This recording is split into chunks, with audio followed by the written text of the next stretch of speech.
Paul and James here from the new Sweet Science. Hello. Well, hello. We're coming off of UFC on ESPN 23, Reyes versus Jiri. I'm not going with the last name. He's Jiri to me. Yeah, I was gonna say I listen to the pronunciation so closely. I even practice it. Ask me today what it is. I have no fucking clue. It's not, it's kind of like Jan or Jan. It's Blahovitz, Blachowicz, Adesanya, Ngannou.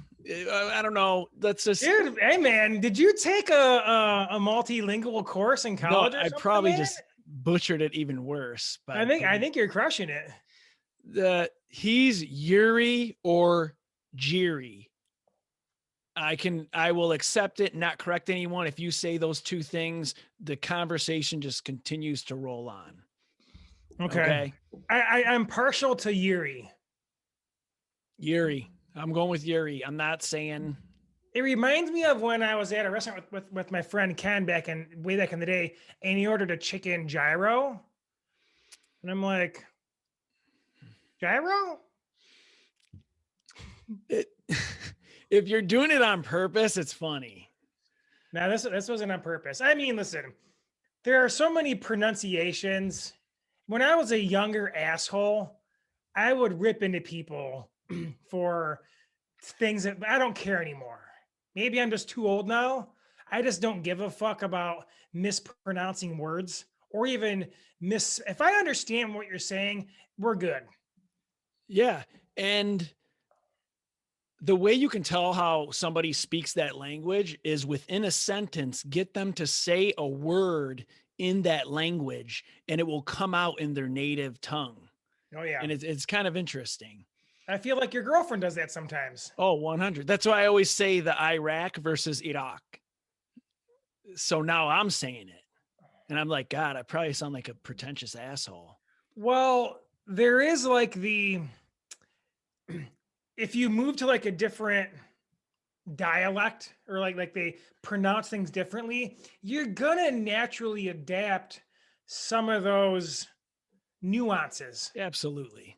Like I'm in the South now. I say y'all all the time. Do you say yonder? No. Yet? No. Down yonder. I don't know if that's. I don't really go out much though, so I just talk to bartenders. Like, oh hey, I'll try that IPA and that IPA. And here's the meal I'm ordering, and then I move on with my life. Last thing before we get into Yuri. Did I ever tell you the time where I was young and I had gone to a nicer Italian restaurant and it actually had Parmigiana spelled out. And I had only known the spelling Parmesan, like Parmesan. Yeah. And I said, well, what is this chicken? Is it Parmigiano or however it's, phonetically spelled out? And the person just says Parmigiana. And I was just like, man, it felt stupid, but I also wanted to say, fuck you. But I couldn't tell if they were like making fun of me or not. Let me give you a James life hack and it comes from a fear of looking dumb. I will ask the waiter or waitress, how do you say this? I don't even try to pronounce anything. I don't say it out loud. If there's any kind of, because some restaurants that are like, maybe it's Italian, maybe it's other cultures, they'll spell the dish like in the native spelling. Yeah. I'm not trying to pronounce anything. Well, you know what I want? Well, you're like, how is this spelled? And he's like, chicken, sir. Oh, thank you. I want it at Chinese restaurants. They want to spell it in the native tongue, have them do it in the Chinese language. Dude. Yeah, good luck with that. One last, I remember we went to dinner once with our friends. We were living in New Jersey at the time. And the woman ordered a quinoa salad. Nice. And I don't look at salads on the menu. So I just thought it was something called quinoa. I had no idea until later. Kristen's like, did you hear how Amanda pronounced quinoa? And I'm like, oh, or you're at like some foo-foo restaurant. I don't know what, I thought quinoa was some like herb or something. I don't know. You're like, So I damn, I want didn't, to get my hands on this quinoa. What is this? dude, I mean, well, she lost me at salad. That's, but Okay. the waitress, like a pro. Okay. Didn't correct her, didn't make her feel dumb. Probably got a huge tip because of it too. Because if you make me feel dumb, your tip goes down 5 to 10% But immediately. as I'm the waitress, I come back and I say, "Oh, are you enjoying the quinoa?" Like I pronounce it however you said it to me in the first place. Dude, you can make a lot of money as a server then based on that alone. I'm telling you, man. Or acai. Two others came up, acai and curacao. Because that's usually spelled or said as Caraco. Yeah, cacao fucks with me. Or used to. Is it cacao? Is it cacao? I just say cocoa, man. Chocolate? I don't know. Chocolate. All right. Reyes versus Jiri. We're finally back to this point after an extensive Parmigiana conversation. I'm probably getting Italian tonight, just so you know.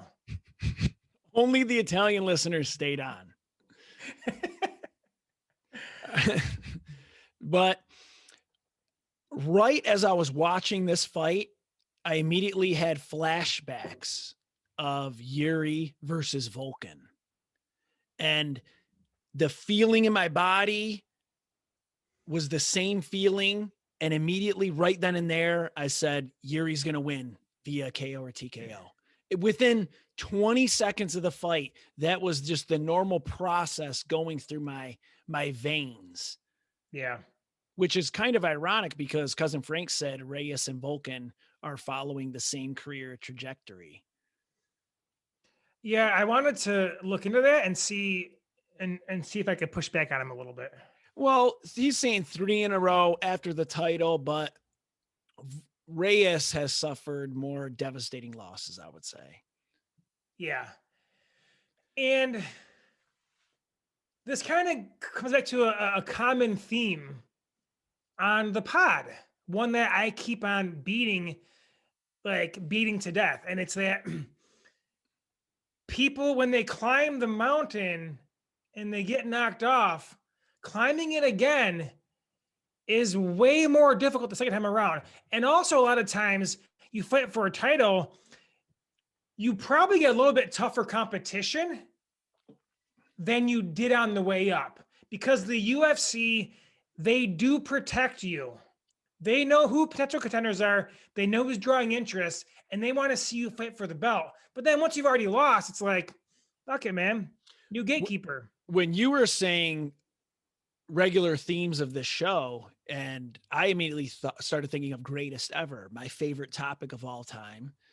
And yes, I agree. Jiri is the greatest ever 2-0 light heavyweight in UFC history. Correct. Really, by far. It doesn't matter. When you say greatest ever, you don't even need to go look it up. Don't even go look up other people's records. I have to, Paul. No, you can't help it. No, that's why the show isn't good. I'm trying to make this show better. You got to say stupid shit, and you just got to say it with declaration. And there has to be greatest said at least every 5 minutes. Hold on. I'm going to have the timer on my phone here. And I'm just got to make sure I say the greatest of all time. So at least I have Jiri, the greatest of all time, light heavyweight with a 2-0 record. All right. Okay. Where was I? I thought you were going to say the greatest hair ever. It's pretty good hair. It was. Now that immediately reminded me of Tong Po. Do you remember him? He's the villain on Kickboxer versus Jean-Claude. No, you were the Jean-Claude dick rider growing up. Still am. And then eventually they have the fight where they have their hands in wraps and then they put them in glue or some kind of adhesive and then put them in broken glass. And I was like, real quick, oh my God, this is violent as it ever got. And it explains why eventually it led me to watching beheading videos. And now I'm fucked up for the rest of my life. So thanks a lot, Tung Po and Jean-Claude Van Damme. I should sue him. Well, in a way, Jean-Claude Van Damme, we both followed in his footsteps. You got into martial arts. I thought you were going to say alcoholic. Got into cocaine. Okay. Different paths, both following in Jean-Claude's footsteps. Then eventually, like Jean-Claude, I found my way to martial arts. You're Jean, I'm Claude. Okay. It sounds good to me. With Yuri's due, all this guy did is make me immediately think of certain things, but I have this Asian friend and he put his hair up in a bun. Mm-hmm. And somebody's like, oh, nice man bun. And he said, man bun? This is a samurai bun. I'm Asian. And I was like, shit. Did he have that locked and loaded and ready? I think so. I think he has heard that from every fucking white girl that he's ever encountered. And then he eventually just delivers it out. Let me ask you though, if you're a man and you self-identify as a man, is saying man bun redundant, or where do you just say bun? I think it's, I wonder, it's because I get what you're saying. There is some redundancy. Friend identified as a they. Would it be, hey, great they bun? Or would it still be a man bun, even though it's on a they? This might be a customizable episode question here. So I'm curious, man. Anyway. This is why I don't compliment people, because I don't want to have to encounter that. So I just say, what's up, dog? And I don't care if you got a fucking clown hat on. We're just going to act like it's not there for me. What's up, dog? You really can't go wrong there. Very neutral. Unless it's like a super cat fan. They hate dogs for some reason, or a dog attacked them as a child. Anyway, I don't even say what's up, dog. I'm kind of lying. I say what's up. So this is why I started talking to only bartenders. Very straightforward. Bartender says, hey, what can I get you? And I say, hey, I'll try the juice bomb. So it's a straightforward black and white relationship. Give me your strongest IPA. That's why I always enjoyed strip clubs. They want my money and they will perform certain acts to acquire it. Give me your hardest lap dance. Is that like your highest percentage IPA? Or give me your sluttiest stripper? What do you say? What's like ordering a high percentage of IPA at the strip club? Wow, that's a good question, man. Because I'm more of a, give me a slower, more sensual lap dance. Yeah. So I don't know. I don't even know where to go with that. So let's go back to Jiri, I guess. There's no natural segue there. Where the beginning, there's like couple different points, but where it really started, where he cracked Reyes, is something I always say, and there's that separation of fighters when they can start punching or striking while moving backward. Mm-hmm. And that's what he hit Reyes with. He switched his stance, bam, connected with that. It was about 2 minutes and 15 seconds left in round one. And then the guy is just this constant forward pressure where even I was watching like, whew, it's like, take it easy. That was a hell of a pace, man. But then Reyes had the takedown or whatnot, but he was evading, and that kind of evading, I think, can increase, the fatigue, that power bar differential. So you either have to mix in that takedown or you have to plant and throw. He did end up doing that eventually. He planted and threw his left hand and cracked him. And like I said, from the beginning, I was thinking it was a matter of time, and just Reyes was fighting his ass off. Even tried with that up kick. He almost got him with that up kick. I thought, at first I thought he may have wobbled him there, but then it didn't seem like he got a shot in later that did wobble him a little bit. It looked like in the second round. It looked like Jiri was a little. Yeah, he got him with that left hand. little baby deer leg going on. So Reyes virtually matched the pace as well, which was unreal to me. And what struck me the most is at the end of round one guy looked bludgeoned and battered, and the other guy looked barely touched.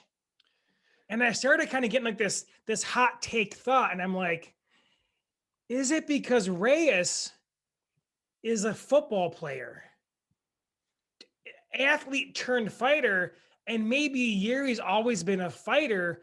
Could he just be able to take a punch better and not show the same kind of damage due to longevity engaging in combat sports?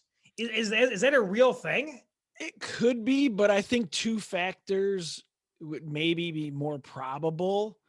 And that is, there's always the one is that some guys mark up and some guys don't. It's kind of like Anderson Silva somewhat. The saying black don't crack. Mm-hmm. So what is it? Check don't wreck? That's wow. You thought of that quick, huh? Every now and then quick wit does, come to the surface. Tomorrow I'll have a better one tomorrow. And then the other part is Reyes has already had that nose injury, and this just reopened that wound. Mm-hmm. And it looked like it was crooked. I can't remember how crooked it was before going into the fight. His corner, I thought, had a little bit of panic. They weren't very calm in between rounds 1 and 2, and that did worry me a little bit. But I'm usually step off how much I criticize corners because everybody's a little different. And you would think you have to give the corner the benefit of the doubt because they know their fighter. Yeah, I guess my biggest issue always with corners is when there's an exhausting round or the round ended exhaustingly, that they just come out with a high pace instruction out the gate. Yeah. I believe you need to try to relax to a certain extent. Maybe that guy needs to get some bearings. Maybe there's slight concussive blows landed to him. So that's where I'm usually kind of get on. To agree, just in terms of like psychology and what you kind of retain. I love how Greg Jackson would take like 30 seconds to breathe. Always a huge fan of that. And I think we discussed before is like, in that amount of time with your adrenaline high, you can't take 6 different technical points and, apply them into the fight. So like what's one minor adjustment you could make? And there's this play between urgency or not. You don't want to be panicked. You want that person to be able to relax, but also at times you need to change how you instruct based on the level of urgency that's needed. Yeah. And everybody's relationship is different or whatnot. Now, the definite ending is an ending that I'm crazy about.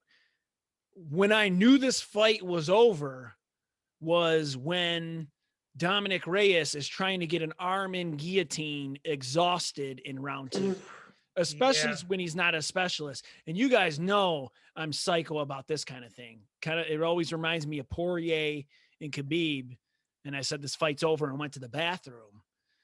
And if the guy isn't a specialist, he generally is not going to land that move. And then when you're exhausted and you see the guy cranking for it, it's just, that's almost a Hail Mary pretty soon because your arms are going to be tanked. Yeah. The one good thing that would come out of that was that, I forget, was it Felder maybe, or was Bisping there? One of those, I think it was one of the two guys, talked about how one of his training partners had Jiri in a tight guillotine for, I forgot the time frame that he gave, but it was a while, and Jiri didn't go out, didn't tap, and was able to fight out of it, which I thought, like I could see that kind of playing a role later in his UFC career. So getting that nugget there, like that inside information was interesting to me. If I was a coach, I'd probably listen to that and note it and be like, okay, 100% go as hard on it. We try to Yeah. get up rather than sink your legs under and get the guillotine, unless you Right. use it for certain reversals. The final move, which was the back fist, and it was more of a reactive spinning back fist versus a premeditated one. And I think that that half-second delay is what led to the success. Mm-hmm. And So real quick there, because you would always talk about this with combos, like don't rush it. Sometimes going slower in your combo creates the opening that wouldn't be there if you're trying to go quickly through the combo. And I thought Jiri had this real kind of like plodding style where he's almost like beatboxing type striking, but not like over trying to like be too quick with it. So I thought it was, you said that right there about the spinning back punch, that's what helped him land it. And I noticed that throughout the fight as well. yeah, he has a unorthodox style to him, and he holds his hands low and whatnot. But yeah, the timing of your strikes, sometimes you can do it. The example I always use is Greg Jackson. He says, let the defense pass. So the defense will come up and then it'll come down. And that's how you can kind of time some of your strikes. But whatever kind of timing you have, his was he missed it. And then Reyes went in to strike and counter him. And Jiri just that half second, pow, nailed him. And it was perfect timing. And it wouldn't have been there, I think, if he would initially just thrown it. Yeah. And there's always something with the knockout in the way the person falls, the way the ending is when they're unconscious and they're face down, similar to like Nate Robinson. Mm-hmm. It's more of a dramatic knockout than if he were to do the same exact move, but he kind of was sort of up, or it just leads to the drama. I guess it helps you get a title shot too. 100%. Like that. Reyes going down like that, and I even texted the group and I was like, is Reyes dead? Just as like a joke. I didn't think he really was dead. But because of how he looked due to the finish, the way he face planted essentially. That gives the person delivering the finish more. Yes. It's kind of like Ngannou overing. But Ngannou, you just look at him, and that's a finish within itself. Yeah, for sure. I kind of forgot about Jiri. 32 fights, 1 decision. That's good for entertainment. Well, he's got that Conor pace, man. It's kill or be killed. Oh my God, he is like Conor had that little hairstyle, didn't he? Oh, he had a man bun or a samurai bun or a McGregor clan bun, whatever he wants to call that. I like that. Jiri on the ground, we want to see how he is there. Reyes was able to get him down. He did time Reyes perfectly. And it was right when Reyes was moving from half guard to mount. And that's why some of those fighters prefer half guard, because there's a little more lock. You can hold them down a little bit more. Couture was the originator of that. Yes. And lock it's that right when Reyes transitioned, that's when he went. You could tell he practiced it. Creates that space right there. I do like some of the variations in the trunks. Jiri had that high leg cut trunk. I enjoy the trunks a lot when they're in there fighting. I like they're Venom. badass, man. I'm for Venom. So Felder stated during the post-fight interview, I was able to find it actually come out of Dana's mouth, but a lot of other reputable people said it. Dana said Jiri versus Jan Glover winner. And immediately the first thing I think is Alexander Rakic. And I also start thinking of the date. Jan versus Glover is September 4th, which would probably put Jiri fighting in 2022. And that would mean Jiri would have 1 fight in 2020, 1 fight in 2021, 1 fight in 2022. Yeah. I just don't. Maybe he holds out for it. Maybe because he had such a dramatic victory versus Rakic not having the dramatic victory. I don't know, but me personally, I don't want to see him sit and wait. Yeah, that's tough. So September is that fight? Yes.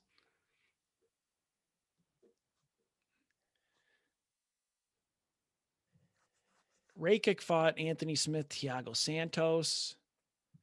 Jiri fought Volkan and Reyes. Some good opponents. Do you know the last guy to get a title shot after 2 light heavyweight fights? 2 light heavyweight fights and to get a title shot. Mm-hmm. It's not Reyes. It's not Jan.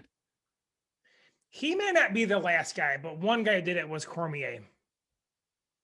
Cormier had 2 light heavyweight wins. Yeah, but then there's that Jones. caveat of heavyweight fights that I think helps him. He had 4 total UFC wins. It's that win versus Roy Nelson. Volkan didn't have a lot of fights before his title shot. No, he kind of blitzed onto the scene too. He had three victories. And whether this is fair or not, I'm kind of okay with it because Jiri was so exciting and all that. The timing is what's making me hesitant. Right. Is that this guy's exciting? I gotta watch this guy fight once a year. That's what champions do. Even Whaley had 3 fights before her title shot. And I understand 2020 is the weird year and the timing and all of this and injuries come up, but this guy's a champion. He's going to fight once every 3 years. Thing is, you could have Jiri fight Rakic on the same card. Put it on the same card. Winners fight. For that. And the loser of Jiri Rakic is 1 win from the next title shot. Because if you don't have it, Jan is gonna be Jan versus Glover, and then the gods or the universe or theoretical physics is gonna say, oh, it's gonna have like an eye poke or a weigh-in pull out or just some crazy thing's gonna happen when you're like, you should have just fucking had the fight. 100%, man. And Jan and Glover, you know, they're not young bucks anymore. Who knows their recovery time? If it's a 5-round, Glover gets him down a little bit, beats him up. Glover's going to get Jan down. He gets everyone down now. He's a grappling machine, man. So, and he'll dice you up a little bit. So you could see a 6 or 9 month break from that we're not seeing Jiri for a year. You remember when like Lesnar versus Carwin, they would talk about how much weight is in the octagon. Mm-hmm. Jan and Glover is how much age is in the octagon. This is Lesnar versus Carwin 2.0 right here. That's the first event AARP sponsors. Brought to you by Medicare. All right. And the second fight I want to talk about, I think, is Merab versus Stamen, because as I'm watching it, I just feel blessed. I'm like, this is such a fantastic fight, high quality pace, high quality fighters. And these two were, I would have to look at the rankings, but 12th and 13th at bantamweight. Mm-hmm. And I thought maybe there was a little Merab dick riding going on about talking about him. Yeah. Maybe the fight wasn't that big of a difference as I thought, but I wasn't really necessarily watching it with the judge's eye. I was just thankful that these guys were just so quality in fighting in this spot. And that's all I have to say about that. I agree.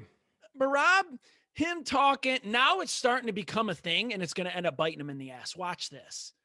Bold prediction, Merab ends up getting tired in a fight and loses, because I get it. The psychological aspect, you want to see your opponent on the chair while you're doing fucking box jumps and clap push-ups to really psychologically break your opponent down. But then it comes to a point where, yeah, you actually can get broken down and you're not literally a machine, and an injury will take place or father time takes place.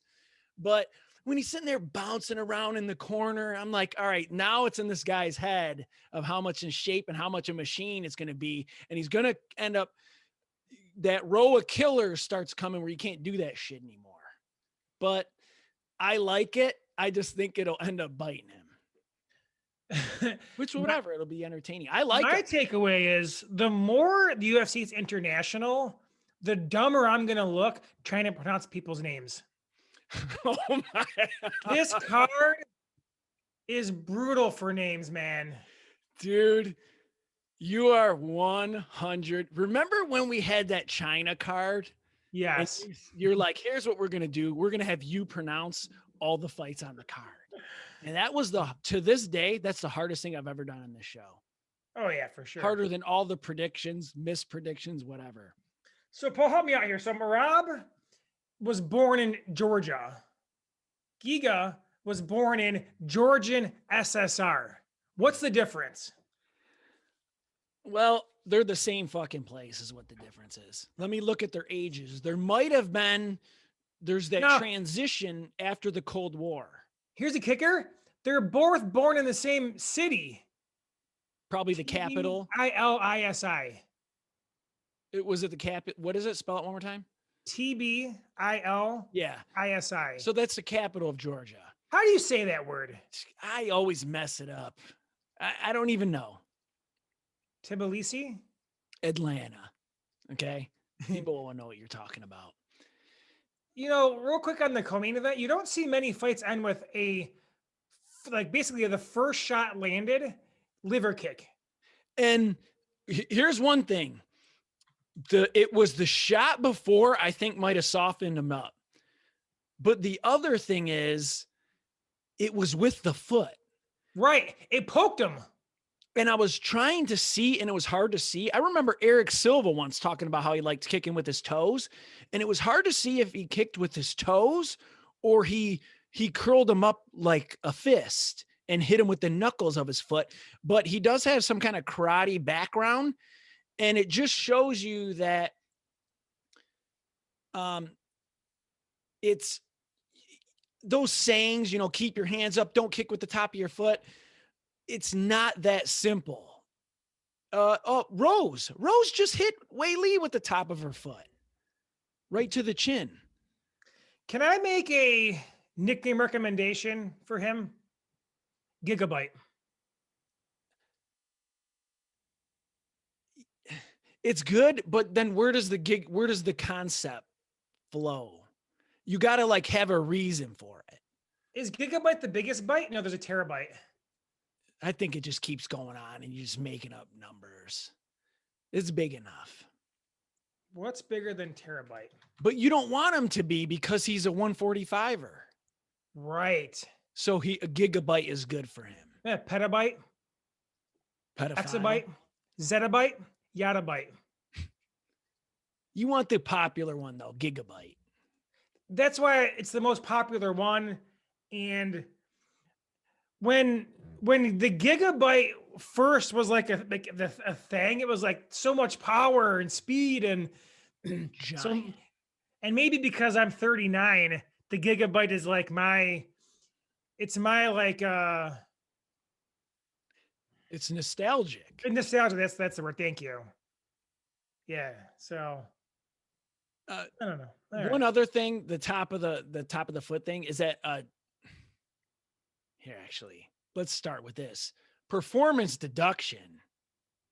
What do you think my performance deduction is? Oh, man. Fuck.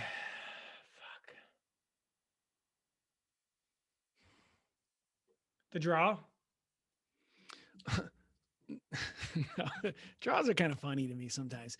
No, it's a person in the draw. It's Ion Cutelaba. His pre-fight antics? Just the weigh-ins. You can't. I get it. I know him. I want him to fight Jacoby again and always fight the same person twice in a row. Just like Ankalaev and then have it canceled 8 times. It's always like a baseball. Like on baseball, you play a few games in a row. I want him to always fight the same person 2 times in a row. Do you want him to fight on the same card? Like fight in the early prelims and then on the main card? No. Okay. I fear fatigue. Yeah. Can he perform at his best in the second fight? I don't know. And he comes out guns blazing. But Ion Cutelaba, we just watched Stevens versus Jakar Close. It wasn't a year ago. It was the last event. Like, it was a week ago. And you get over there, and Dana, how he shit on Sean Shelby, but then he came out and said, look at that. I told Sean and this was going to happen. Of course, I didn't believe what Dana was saying anyway. If you have two grown men and I just want to go from nothing to getting you, that guy standing right there can't stop me. Right. But not only that, he did what he did versus Ankalaev again. He walked, while his name was being announced, he went all the way over to Jacoby. He fucking did that versus Ankalaev. And remember, Ankalaev got the underhooks on him?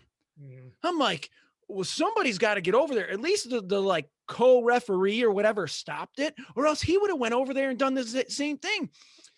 If he gets within that zone, I just lay him out. If I was Jacoby, just sock him right there.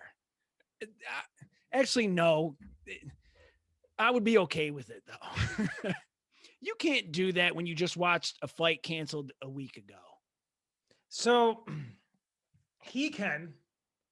And that's exactly why I watched none of this fight. No, I miss the antics, so there is that. Like, I do pay a price, I guess, because I miss the shenanigans, but I can't watch this guy anymore. Here's 2 points. Too much, I thought you were gonna say to me, no, he learned from Jeremy Stevens and Jakar Close, and he didn't push him, he pulled him. And like, okay. So, performance bonus for holding him in instead of pushing him. How about that? You know what? My performance bonus was originally going to go to Dominic Reyes for fighting his ass off, but I think it's going to go to Cutelaba for pulling instead of pushing. And I'm always respectful of the language barrier, and maybe that works for seeing too. There's a sight barrier, and he made an adjustment. You're also you appreciate the language of push-pull. That's true. The other thing I wanted to say is that you don't watch his fight. He's actually an exciting fighter. I know, he is. And he is skillful, and it looks like he is developing his game more and more. Even though it was a draw, still an exciting fight. Have him fight Mike Perry, just move on. Oh, I love that idea.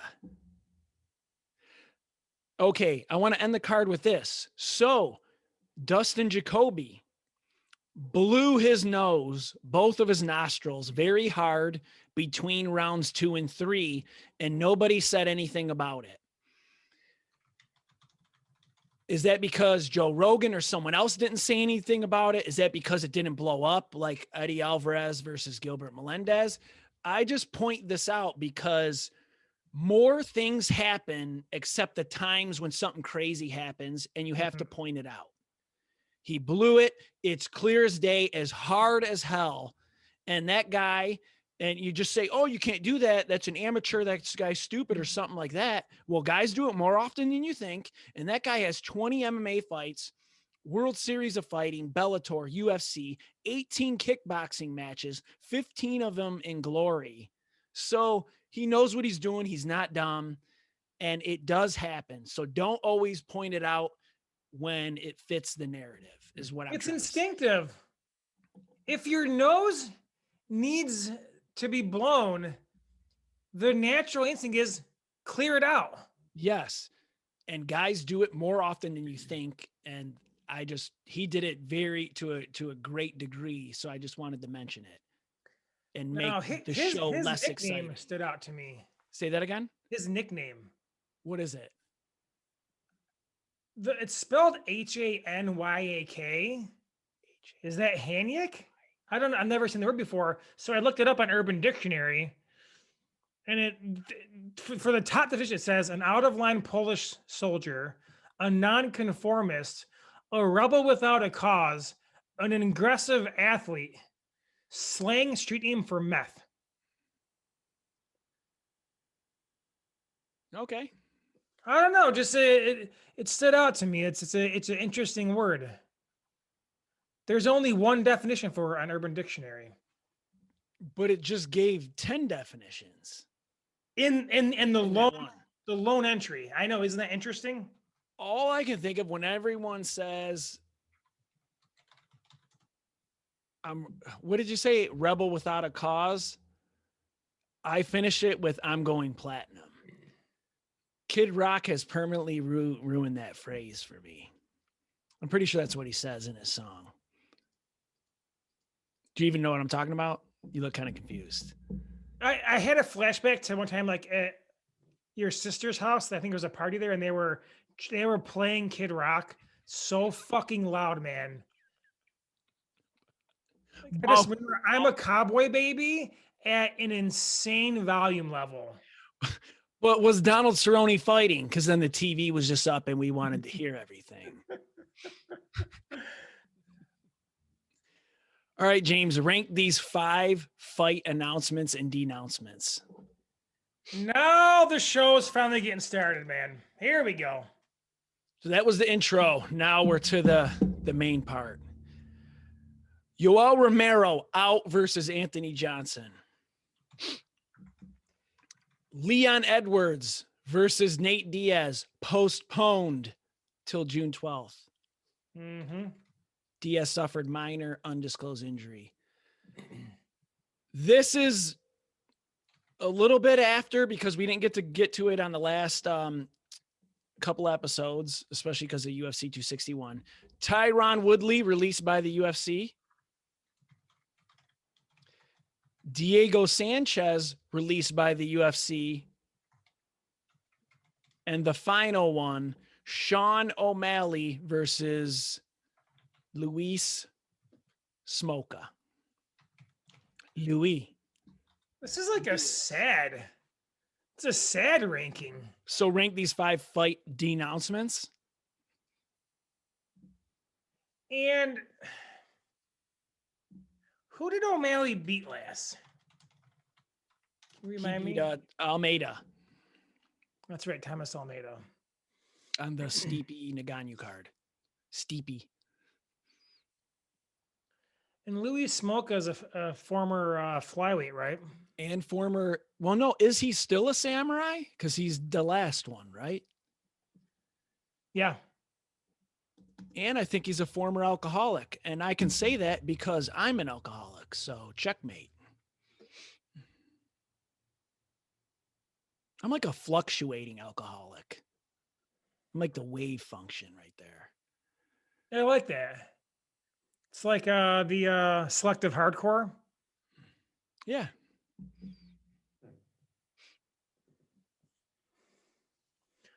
I'm just looking at the rankings here.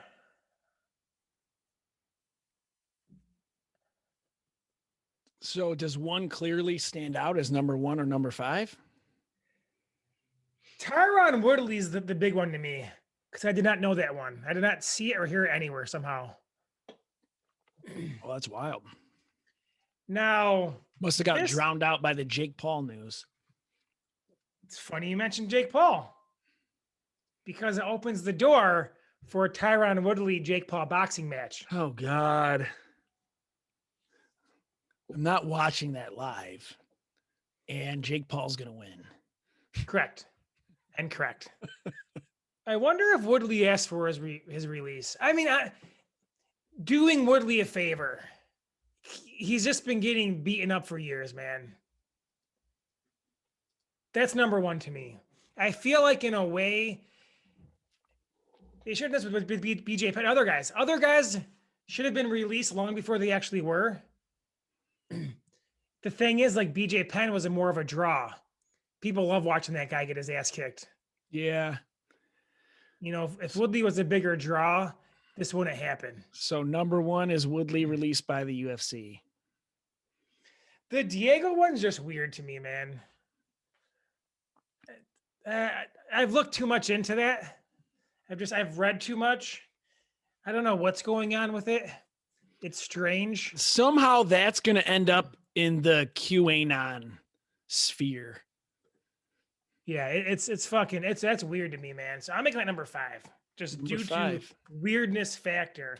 Although your meme with him and the other dude, and they look naked sitting side by side, is just one of my all-time favorites. Plus, it led to the lawsuit. Diego versus New Sweet Science. Yeah. Still pending. It's still out there. No, they won the lawsuit and then it lowered their credit score. This is the shittiest ranking of all time, man. Because I feel like there's a little bit of, oh, O'Malley's fighting Smoka. He wanted to say like a bigger name or like a more, I don't know. Is there some of that? Do you have some of that? What do you mean? Like for O'Malley, hoping for a bit of a bigger name, or am I thinking the same thing? Yeah. Yes. Trust me, there's a reason why that ranking's on here. That might be my number 5. I think it is. That's the biggest letdown here. You can make it number 4. Number 4, man. Yeah. Hold on. Now, when I say biggest letdown, there's also Yoel out versus Anthony Johnson. Now, that's funny to me. So I make it number 2. Okay. It's funny for this reason. I'm bummed they're not going to fight, but he's not only out of this fight, he's out of the entire tournament. He might be out of a career. Correct. It reminds me of Rocky in Rocky 2 with his eye. He may never fight again.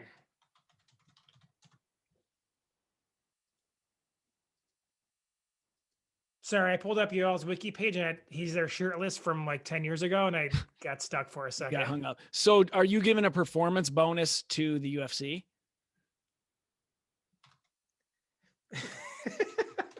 For releasing Yoel? In a way, they deserve one, man. In a way, they deserve one. They nailed it, man. So who is Rumble fighting now? Does he advance automatically? Who cares? He won the tournament. He's the champ. I forget. I can only keep up so much with the other stuff. I gotta watch stuff on former Yugoslavia. I gotta take care of the kids. My focus is on UFC. Okay. That's true, man. I can't. Cousin Frank texted us one Friday about something in the PFL. I'm like, I can't, man. Rory, man. Rory got his win. I watched the highlight on Instagram. Good enough. 1 round domination. Thing is, Nate versus Leon's tied for number 5. So there is no number 3. So then number 4 is? Number 4 is O'Malley versus Smoka. Number 1 is Tyron released. 2 is Yoel. No, wait. Tied for last, the worst one is Nate versus Leon and Diego released by the UFC. Out of weird. You know what? Diego released is an eye for incomplete. I can't even rank it. It's too weird to me. Wow. I think it's the first eye in the history of our rankings. Now, I mean, I almost want to give myself a performance bonus here for Leon Edwards versus Nate being postponed, because I never really thought this fight was going to happen. I don't think it's a good idea for Nate. I really like Leon Edwards. I'm excited for this fight, so that's why I know it's not going to happen based on my level of excitement. Yeah. It's postponed till June 12th. I mean, I'll be surprised if it happens. Somehow he's going to fight for the lightweight title or fight Kamaru or something. I don't know what he's holding out for. I mean, I think Brother Mark said this. In 16 years, Nate's never pulled out of a fight. Then he fights Leon Edwards, and we have a fight delay. And who knows? All I see is this picture of him smoking a blunt or whatever. And I'm like, oh, yeah, this fight's not going. And then it was like, oh, it's postponed the next day. I know that could be an old picture and this and that, and he was healing his cancer. I know all that shit. So don't come at me with that, please. So, but that is a picture that's his last post on Instagram from 6 days ago. That's how I would be if I smoked a blunt. I wouldn't be heard from for a week. Now, all right, let's get to it then. Top 6 Tyron Woodley moments. 6? In honor, he's had this is what we do, the rest in peace when they're released by the UFC or they die, whatever comes first. The top 6. Number 6, and then you tell me what your favorite is. All right. Number 6, Woodley's first UFC fight versus Jay Heron. He has this explosive rush and a step. The step was similar to Masvidal versus Till, except from 10 yards away. Look at you with the subtle nod to GSP. An explosive rush. I like it, man. I like it. Subconscious. But that's the first time I said, wow, look at the legs and the ass on this guy. Number 5. And that was 8 years ago, man. God, it makes me feel so old. Number 5, the kick to Carlos Condit. Condit hurt his knee on this Woodley takedown, and then Woodley kicked his left leg. Condit injured his right leg, and it's just kind of, oh, was that a win? Yeah, I kicked his leg. It caused him to defend it, the takedown. It was kind of like these technical arguments. Was the win there or not? And plus that he kicked one leg and his other leg got hurt was always interesting. It caused people to argue about it when they should be taking care of their family. Real quick, circle back. That Huron win ended Jay Huron's fighting career. He never fought again. That makes it, then I'm glad, number 6, or it was at least up there. Number 4, the Robbie Lawler punch. UFC 201. It was when Woodley won the welterweight title. And it was basically, to me, it was the Jay Huron punch, but with this measured technical approach where you could tell he was improving. And that's when I started thinking, damn, this guy is he's going to be hard to beat. He's patient. He can wrestle you off. He has power and he can put you away. Lawler was coming off those 2 crazy fights, Condit versus Rory, where you're starting to think, is Lawler, how can he be beat versus did that take something out of him? What also is funny, Jorge Masvidal versus Ross Pearson on the prelims of that card. Let me guess. Split decision? I think so. It was a decision. I can't remember what. I think Jorge's like first 4 or 5 UFC fights were a split decision. But it's just crazy how much you can change, things and circumstances can just change. 100%. Number 3, me leaving Woodley fights. And that might be number 1, man. I messed with this, and I was okay with him, but it was more of, because his fight would happen, it'd be 5 rounds, it would be late. I'm kind of have a buzz where I'm also tired. And I'm not that just bleed, but there's a certain amount of threshold where I need. And actually that played into me thinking he'd be difficult to beat, but he had our 2017 worst fight of the year award, where the winner was him versus Maya and the runner up was him versus Thompson too. Yeah. So that's a pretty amazing year. We actually lost like 8% of our listeners during the Tyron Woodley reign due to our reaction to his wins. Yes, and we're not haters either, and we would pick him to win, but thing is, we always picked him to win. I probably left about 3 different times your house and said, I'm out of here. It was both Thompson fights and the Demi and Maya fight. Thing is, we kept buying his events. I think both Thompson fights too. Yeah, I think both Thompson and the Maya fight. You said we always picked him except for one time, and that was my number 2, Woodley losing to Usman. Usman was this kind of reoccurring character on our show that we talked about. We loved him, his body. The He's good. Nigerian Nightmare. Nigerian Nightmare was huge because that was Christian Okoye, the Kansas City Chiefs running back from Nigeria. That was his nickname. And people could say, oh, Usman beat him, big deal. Remember this, Usman was the underdog. Mm-hmm. He was the betting underdog in the fight, and we picked him. And I'm pretty Woodley hadn't lost in 7 fights. Me, you, and cousin Frank picked him to win. And it ended Woodley's reign. I like how your number 2 is a pat on our backs. It's good, man. No, it's good. That's my number 1, actually. I'll bring it back to as us picking Usman to win. Number 2 is you leaving Woodley fights. Can you guess my number 1? His rap song. Oh, I'll eat your ass? No. Hang on. Let me think this here a little bit. Something on TMZ? Nope. Okay, go for it. Surprisingly, when it comes down to it, I like being funny, but I do bring it back to seriousness. And my number 1 is UFC 228 versus Darren Till. 3 things make this so great for me. Mm-hmm. Number 1, Woodley was a plus 130 when we bet him. Me, you, and cousin Frank picked Woodley on the show. I remember that.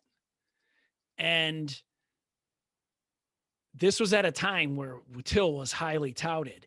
Woodley landed a Darce in a main event title fight on a numbered event. That's wild, man. That's an unusual thing to happen in those situations against an undefeated Till who was the second coming of Jesus Christ. Okay. Correct. And in that fight, Woodley landed more Darce chokes than Till landed significant strikes. There you go. 0 significant strikes landed, Darren Till. It's Woodley's only submission victory in the UFC. Number 2, Dan Hardy's inside the octagon. If people, yes. You can tell by your reaction, if people remember this episode, it got me going the way Dan Hardy was talking. And I'm a Dan Hardy fan. I like Dan Hardy. But he got tricked. See, not enough of these guys watched James Randi when they were growing up, and they can start believing charlatans a little bit more easier. And even though Dan Hardy is this big fan of the reptilian brain, Carl Sagan, I get all that. He got charlataned in, man. Mm-hmm. And Woodley's this athlete. He's there to compete, there to win, there to make money. Till is this martial artist, test himself, improve, grow. I mean, come on, man. As I say that, I'm just like, are you kidding me? Just grow and improve. And he's just he's this supernatural being where he's like he's the guy on Wild Wild Country that, oh my God, he's this Indian guy who all those white girls who moved to that new religion of the early 80s. Oh my God. And this cult. But and it was ironic considering he said some of the same exact things about him versus GSP at UFC 211. Damn near the exact same thing. And then he also said he just doesn't have the wiring that Darren Till has. Weakness of Woodley is his mind. Strength of Till is his mind. And I'm just like, holy shit. That quote, that short burst energy that he's got, perfect for a 6-minute wrestling match, is not perfect for a 25-minute fist fight. And just that's when I started doing the Darren Till, the confident, his confidence. And anyone who talks about how confident they are generally tells me they're not that confident. And isn't I'm so fucking strong too? It's so fucking strong. It's my mind so strong. And then 170, he misses weight and beats Thompson and then gets a title fight. But I didn't dislike Darren Till. I disliked some of the people who thought he was the second coming of Jesus Christ. And I hate to remind people, especially ones that say the weakness of Woodley is his mind, the strength of Till is his mind, is that Darren Till tapped in that fight to a choke. Me and you are not against tapping the chokes. I could care less. But other people who talk tougher people are. Other people talk that kind of language about toughness and everything. People who are tougher than us don't like it. Yes, we're pussies and we're okay with tapping to a choke. Other people are not, and you're not allowed to tap to a choke. But Darren Till did tap to a choke. And also during that post-fight press conference, Darren Till said, I knew he was scared of me. It's just hilarious to me. That reminds me of Nate Diaz versus Josh Thompson, where he was running for his life, or Nate Diaz versus Jorge Masvidal. I knew I had him at that moment when he socked me right in the face during some ground and pound. Look at me. I'm getting all heated up and red talking about this. I'm having flashbacks, man. And let it be known, I still like Dan Hardy. I still will watch him too. I respect him. I just think he got a little off here. Yeah, I think it was the hometown boy. Was it the British Isles kind of deal? Yeah, something. But there, no, I my top Till moments will be him saying, I'm so strong and so confident. And number one is you doing the impression of him saying it. So there's a spoiler alert for when either UFC cuts him or he retires. But the number 3 part of that, of why this is my number 1, is Snoop Dogg. After Woodley beat Till, he releases a video and some of the quote I remember I had you rank these quotes from the Snoop Dogg video. Yeah. They call this the DART, D-A-R-T.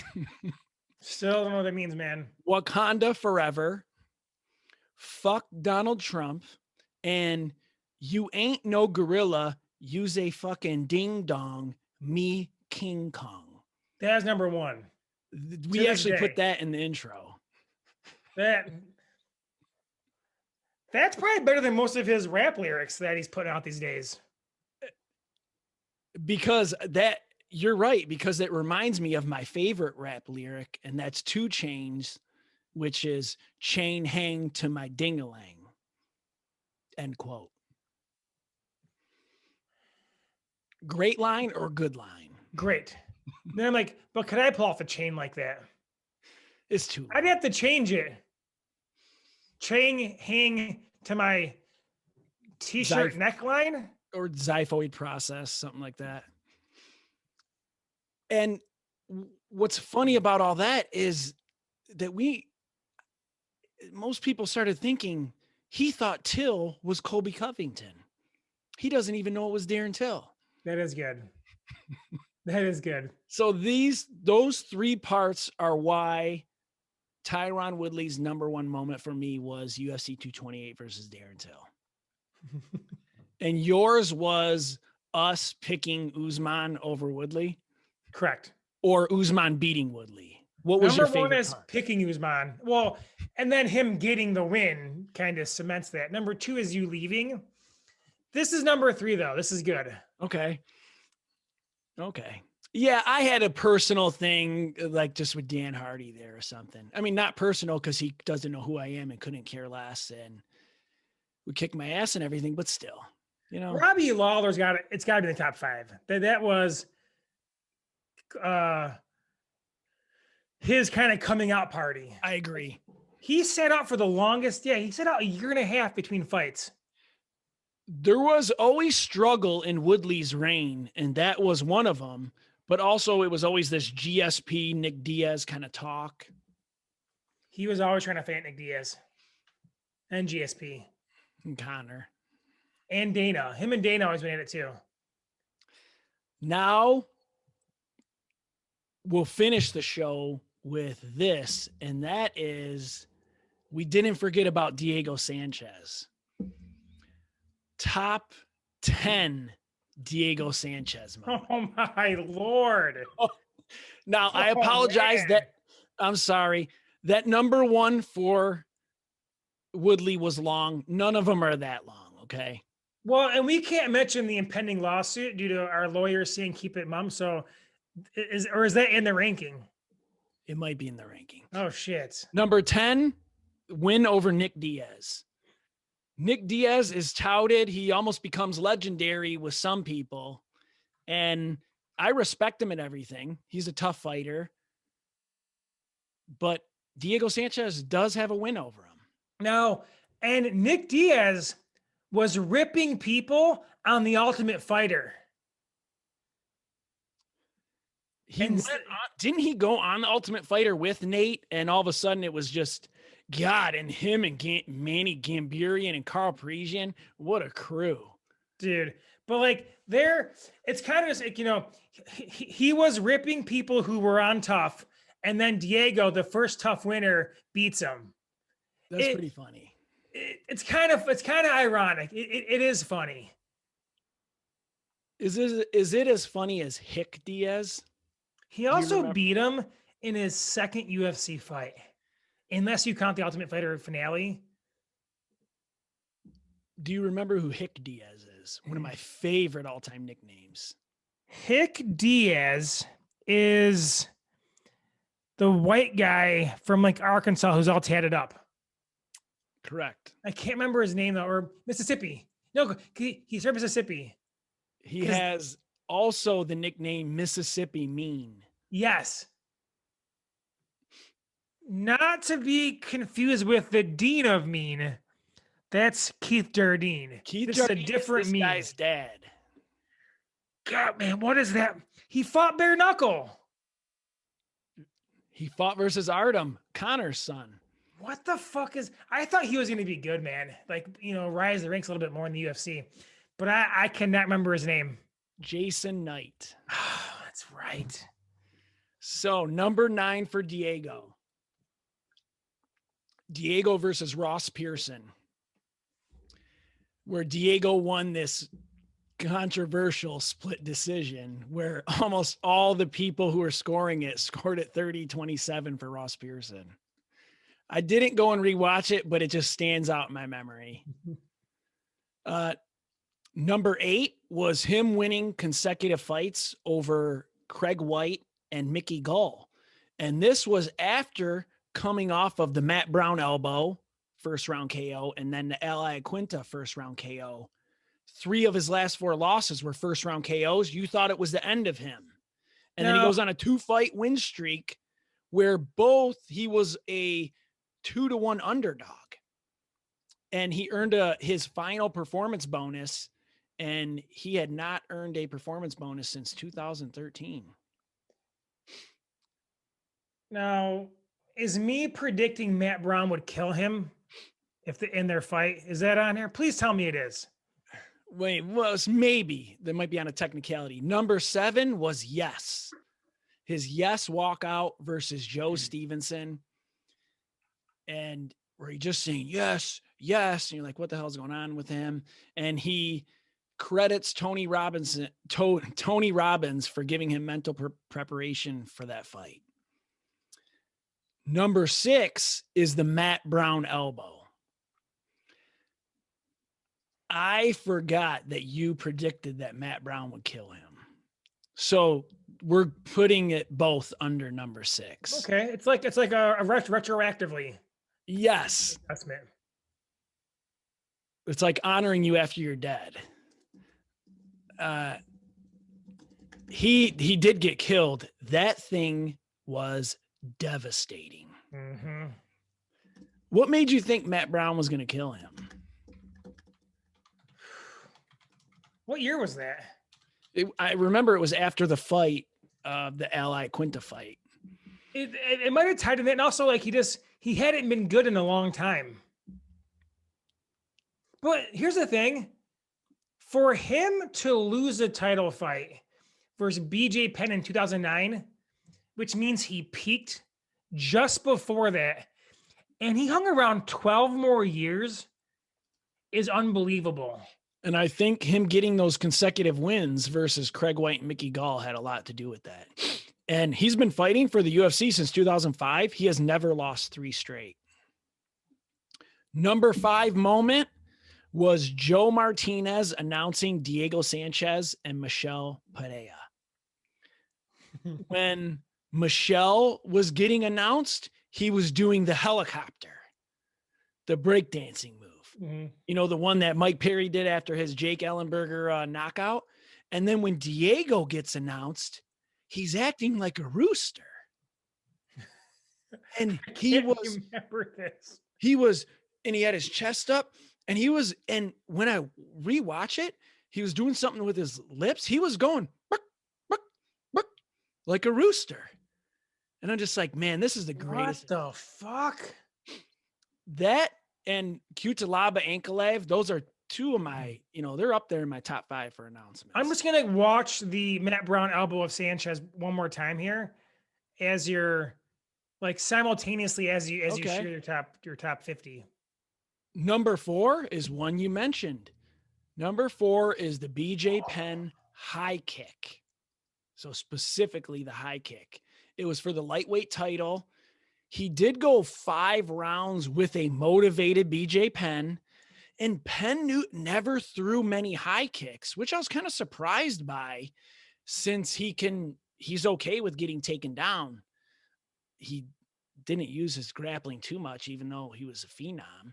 Well, you motivated Penn, you can't take him down. You can grab his leg, but he'll stay on one foot the entire time. Yes, that's true. But also he submit you with rubber guard, all that stuff.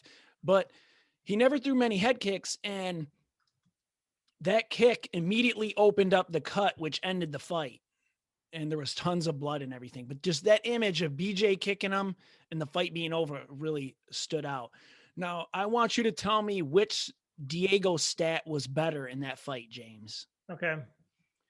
8 of 108 strikes or 0 for 27 takedowns? 0 for 27 takedowns. That's unreal, man. Yes. I found the announcement. The ring announcement pre-fight. Okay. Sanchez versus Pajeda. I don't remember this. I loved it. I can't not forget it. Number 3 is yes. He's doing like he's going in the cockfighting. Number 3 is the Ultimate Fighter 1. He was the first tough winner, and it happened at middleweight versus Kenny Florian, which is hilarious. And the fight directly after that was the second, tough winner. It depends on how you label first. But the fight directly after that was Forrest Griffin versus Stephan Bonner, which is a historic fight. And, when everybody's kind of blaming stuff on Fabia, I agree there's something to it, but I also believe that Diego is almost a 40-year-old man, and he wasn't normal in tough 1. He was weird in tough 1. Yes. He's weird now. It doesn't surprise me. And maybe Fabia is taking advantage of him and whatnot. And sometimes people aren't at their best. I am forgiving of that, but I also just want to point out the counterpoint. Number 2 is kind of how I'll remember Diego is, I say this to my girlfriend, is whatever age I met you at, that's what age you are forever. So you're 6 years old to me or 5 years old to me. But Diego, he gained so much popularity, not only from the Ultimate Fighter, but really it started coming from his Fight of the Night stretch. And that was where he had 3 straight Fight of the Nights, 4 out of 5, 6 out of 9. And one doesn't stand out more than the other. What does stand out a little bit is him versus Gilbert Melendez, where Rogan said it was the greatest fight ever. And I was like, I don't think so. It had an exciting moment, but he lost, mounted a little comeback. But whatever. Number 1 is what you talked about. Diego Sanchez versus the New Sweet Science.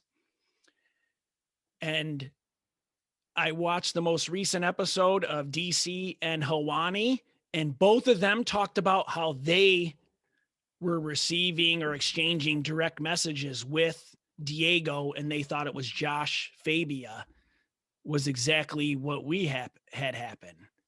Mm-hmm. He said, take it down. He sent something to Dana White and said, isn't this a hate crime? That's what he said, right? When we made the unnecessary fight censorship where they're both naked and he's saying that's a hate crime against gay people. And I'm like, bro, I'm 23% gay when I'm drunk. That can't be a hate crime. No. Is that your number one? So your number one moment was you picking that Matt Brown would kill him. Yes. Your number one moment's way more fun. And your number two moment is Matt Brown actually killing him. Yes. But number 3 is him beating Nick Diaz. Number 3 is him beating Nick. You really liked that one. You almost seemed surprised it was number 10. It's so good because of the shit talking about the tough winners. And then you fast forward to whatever, number 3 or number 5, and his brother wins it. I just the irony of all of that, just it makes it really good to me. So then your number 4 is Diego versus the New Sweet Science. Allegedly. Does that protect me legally? Correct. If you just say allegedly after anything, you can say it without any kind of recourse, correct? Oh, I agree. Then you haven't said it, but you have said it. Right. Like it's wink, wink. Genius. You can't be sued. Nothing can. So after we do this whole podcast, every time at the outro, when it says subscribe, motherfuckers, and then I come in and it's just a recorded piece, it says allegedly. Yeah, we're good. Therefore, it negates the entire episode. Looking back through some of Diego's opponents just takes me down memory lane, man. Like Luigi Fioravanti fought him at welterweight. That guy was fighting welterweight.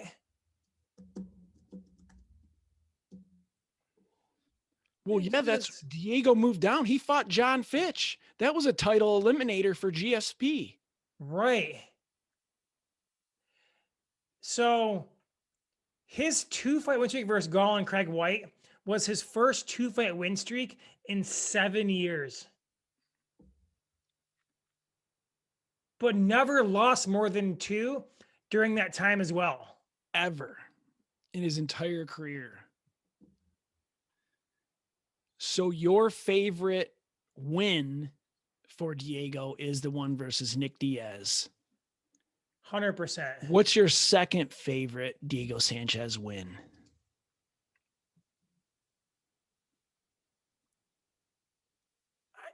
I think it was around the time he beat Jim Miller, because that was around the birth of the JFL.